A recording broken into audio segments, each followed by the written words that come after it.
So we've been at it a long time in Canada, and one of the lessons learned around user involvement is that we need to think about their involvement at all levels of the health system. Because originally we were thinking about pushing and trying to figure out how to get them involved at the individual level around their decisions about health treatment and screening type decisions. But what's happened over the last 20 years is we now know that patients should be involved in research studies as part of the research team, because then the outcomes of the research is more relevant to patients. We also know that we involve patients on committees within hospitals. Rather than just go out and ask them how we can improve that as a hospital, why wouldn't we have them as part of the team? So over the years, there's been a shift in involvement to being more involved at all levels of the system. So in Canada, one of the other changes that's happened in the development of patient decision aids is before we used to develop the decision aid and then take it out for testing with patients.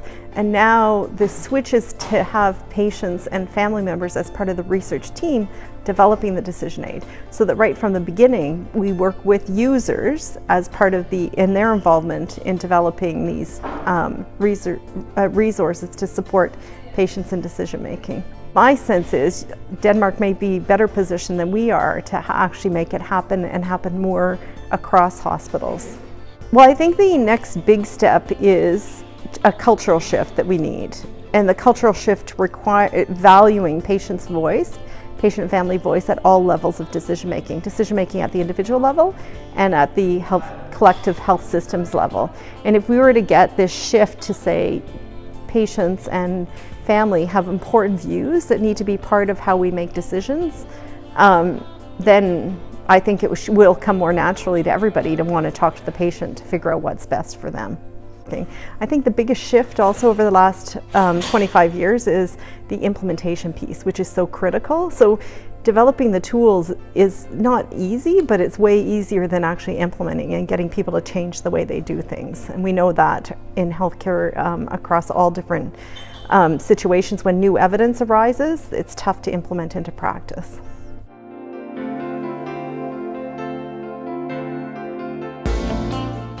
So I think the one thing that's probably most important to think about is to have funding to be able to support these initiatives.